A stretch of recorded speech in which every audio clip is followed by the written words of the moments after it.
All right, we did something a little bit different this year. We set up kind of a floor display displaying some of the original factory tooling, and you can see we've got some of the backdrops of what the actual factory looked like in Sandusky, and we've got a half completed 13-foot outboard runabout, and this boat was constructed utilizing the original jigs and templates.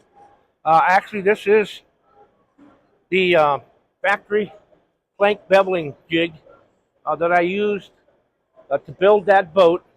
This was constructed by the pattern makers over at Lyman right after World War II, and it's still in service and still can cut those planks exactly like it was doing in 1946.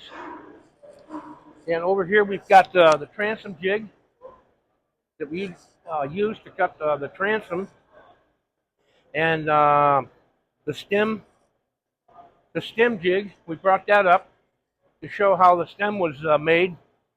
These are all maple jigs are handmade by pattern makers, old school, and you don't find this kind of craftsman or this kind of tooling anywhere.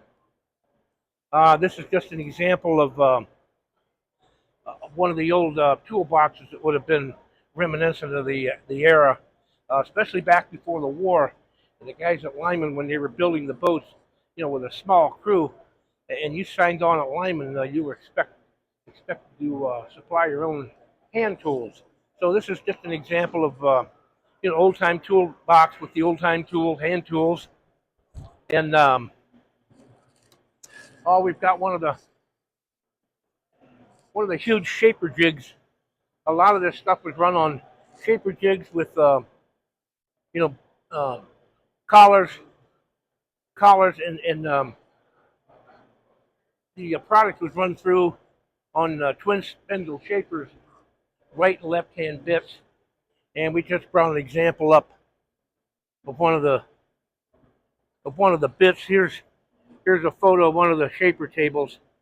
As you can see, it'd be way too large to bring up here, but you've got the right and left hand bit. So that's an example of the tooling display we've got here on display today.